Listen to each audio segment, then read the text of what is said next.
Hey, I'm golf broadcaster Matt Adams. The updated and expanded second edition of my book, The Golf Round I'll Never Forget, Golf's Biggest Stars Recall Their Finest Moments, is now available. Readers can expect to march with Arnie's Army at the 1960 U.S. Open, relive Jack Nicklaus's remarkable 1986 Masters win, and be amazed by the Tiger Slam. The Golf Round I'll Never Forget, Golf's Biggest Stars Recall Their Finest Moments. Pick it up where fine books are sold, including BarnesandNoble.com and Amazon.com.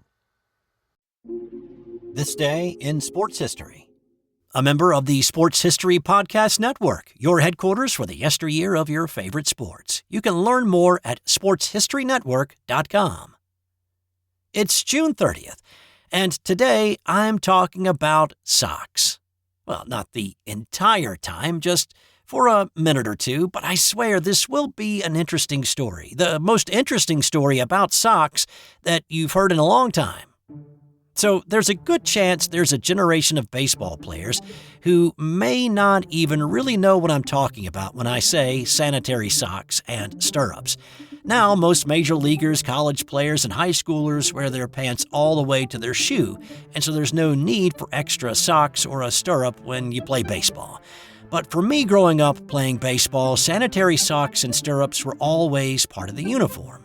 Sanitary socks are thin, white socks worn under the stirrup, which had a cutout at the ankle, or the stirrup could expose the entire white sanitary sock from ankle to knee with just a thin strip of fabric down the outside and inside of the lower leg. Fashion preference differed a little, but the high stirrup was the way to go when I played. I never knew why these two socks were part of the uniform, and I never asked. It was just what you got and what you wore. Well, there is a reason for the two socks, and it goes back to what happened on this day in 1905. Napoleon Larry Doby, better known as Nap, was sidelined with an infection in his leg. He was playing with Cleveland at the time and chasing his fifth straight batting title until his injury kept him out of the lineup. Now, a few days earlier, Nap, playing his customary second base, had taken a spike to the calf from a hard-sliding base runner. The metal spike, likely sharpened to a razor's edge, cut through his red socks. Now, at this point, players wore one wool sock on each leg, and not a combination of the two. And when you think about baseball teams' nicknames now, like the Red Sox, or Cincinnati at one time is called the Redlegs, and Chicago, of course, is the White Sox, hosiery was a signifier for the team. Well, these socks in the early part of the 20th century were not color-fast, meaning the dye used to color the basic sock could run or bleed when it got wet. The dyes were mostly made from natural sources, so when the socks got wet and ran, a little bit of whatever was in the dye went with it.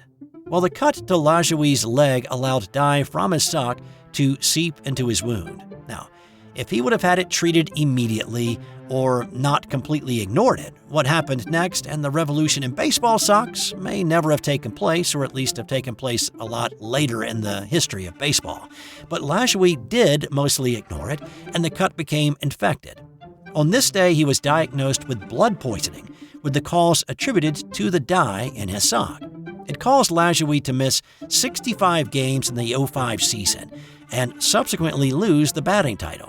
So, to protect from those dyes, players began wearing thin, white, undyed, sanitary socks as the base layer. But wearing the wool-colored socks on top was hot and cumbersome, and so there was a cutout made, a stirrup was implemented to keep the color scheme of the uniform while also allowing your shoes to fit. The sanitary sock was a protective layer from the harmful dyes that could seep into your wounds if you got cut playing baseball. Now, why did they just not make the pants longer? One, it could have been that uniforms at that point were made out of wool, and adding more cloth to a wool uniform would have made it warmer. But two, the cuffed pants just below the knee showed the guy's calves, which, and I'm not kidding with this, apparently was a measure to draw ladies to the ballpark. Okay, enough about socks. Let's skip to this day in 1993, when a trade in the NBA left some scratching their heads. It was draft night, and with the first pick of the NBA draft, the Orlando Magic selected Chris Webber. Weber was a 6'9" power forward who spent 2 years at Michigan as part of the Fab Five, leading the Wolverines to back-to-back championship games, losing both years in the finals. Consensus All-American, and was the anticipated top choice by most. But the Magic had expressed prior to the draft their interest in Penny Hardaway. There was talk prior to the draft about a trade between Orlando and Golden State, swapping the picks. But what may have triggered what happened between those two teams in the 10 minutes that followed the Magic's pick, Golden State wanted Sean Bradley, the 7'6" Stormin' Mormon out of BYU, but Philadelphia took Bradley with the second pick.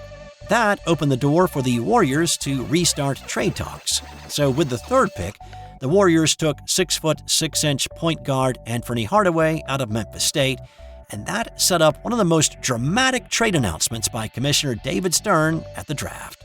Ladies and gentlemen, I'd like to report a trade.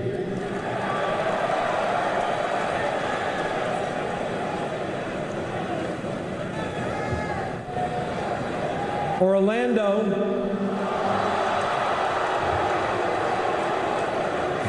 has traded the draft rights to Chris Webber to Golden State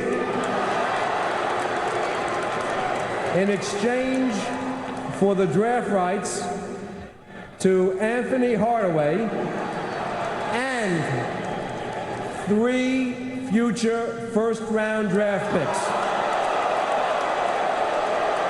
which will be exercised at the earliest in the years 1996, 1998, and 2000.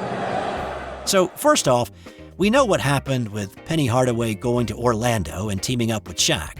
They went to the NBA Finals in '95 and got swept by Houston. Webber won Rookie of the Year honors with the Warriors, but he did not get along with head coach Don Nelson, and he was gone after 1 year. So, who did those picks in '96, '98, and 2000 turn out to be for the Warriors? Well, in '96, the Golden State Warriors took Todd Fuller out of NC State. He played 5 years in the league. That was also the year that Kobe was in the draft, and he was still available when the Warriors picked. The '98 pick turned out to be Vince Carter at number 5 overall, but he was immediately traded to Toronto for his college teammate Antoine Jamison, who played 5 seasons with Golden State. And in 2000, the Warriors traded the pick back to Orlando, and the Magic took Mike Miller, who went on to win Rookie of the Year honors in that season. On this day in 1984, it was the longest game in professional football history. Wait, what? June? Pro football? You got it. This was the second year of the USFL, and it featured the Los Angeles Express with Steve Young at quarterback and the Michigan Panthers. Young actually forced overtime when he scored the 2-point conversion with 52 seconds remaining in the game.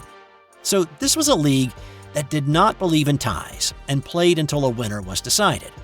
Michigan's kicker Novo Bojovic had 2 chances to end this game a lot earlier, but missed a 37-yarder in the first OT and a 36-yarder in the second OT.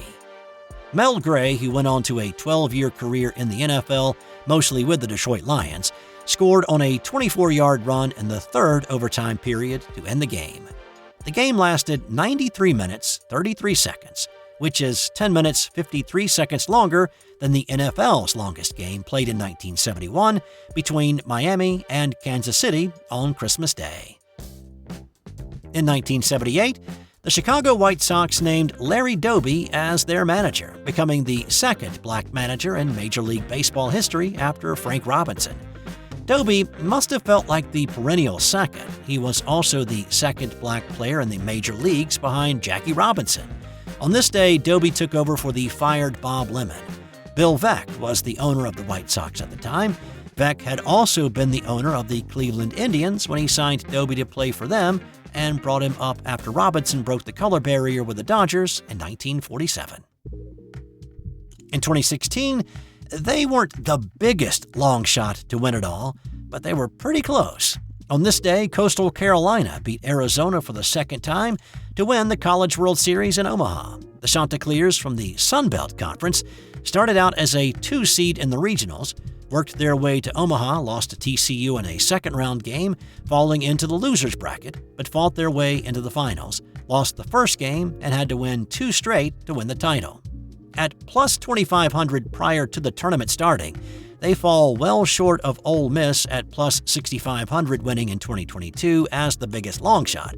But being from a conference outside the Power 5 made them a true Cinderella story. And in 1929, in what might go down as a just-ended-already moment, golfer Bobby Jones won his 3rd U.S. Open championship in a playoff. Jones had been in control of the tournament, up 4 shots with 3 holes to play in the final round, until a triple bogey finish dropped him into a tie with Al Espinosa. At this point in time, they played a 36-hole playoff to decide the winner. They played a morning 18, and then they followed it up with an afternoon 18. They probably could have decided it after a few holes and just called it a day. Certainly after the first 18, when Jones led by 12 shots. He ended up 23 shots better than Espinosa at the end of the playoff marathon. Now, was this the longest playoff in golf history? It is not. I'll have that story on July 6th. Time now for today's non-sports Did You Know? Anheuser-Busch survived Prohibition by selling a near beer named Bevo. That's all for today. I'll have more tomorrow on This Day in Sports History. This Day in Sports History is a member of the Sports History Podcast Network. Learn more and find additional podcasts at sportshistorynetwork.com.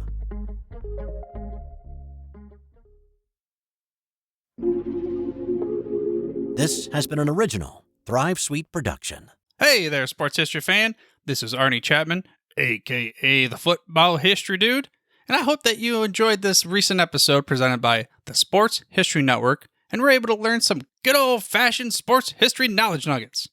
I started the Sports History Network back in 2020 with the mission to help podcasters find a community of like-minded sports history nerds, as well as helping aspiring podcasters to start their own shows. We have a little bit over 30 shows on the network right now covering all sorts of sports history, but as far as I'm concerned, we're just at the toothpick in the ocean moment, that can't even figure it out because there's so much more coming. We wanted to create the ultimate headquarters for sports yesteryear, starting with Podcast Network and our website, but we're going to continue to move into other mediums as well. And here's the cool part, because we want you to be part of our team. So if you're interested in starting your own podcast, or maybe being a guest on one of our shows, or who knows, maybe even writing an article for us over on the website. Seriously, all you gotta do is reach out to us on the contact page over at sportshistorynetwork.com. You can be as technologically savvy as a Neanderthal tapping on a stone trying to figure out this whole hieroglyphics thing back in the day. Again, it doesn't matter, because even if you don't understand the whole podcast space, we have a production team that can pretty much help you out with doing everything. All you gotta do, head over to sportshistorynetwork.com, head to the contact page, fill it out. That message goes right to me, and I'll reach out to you as soon as I can. But for now, dude, I'm through if you're through.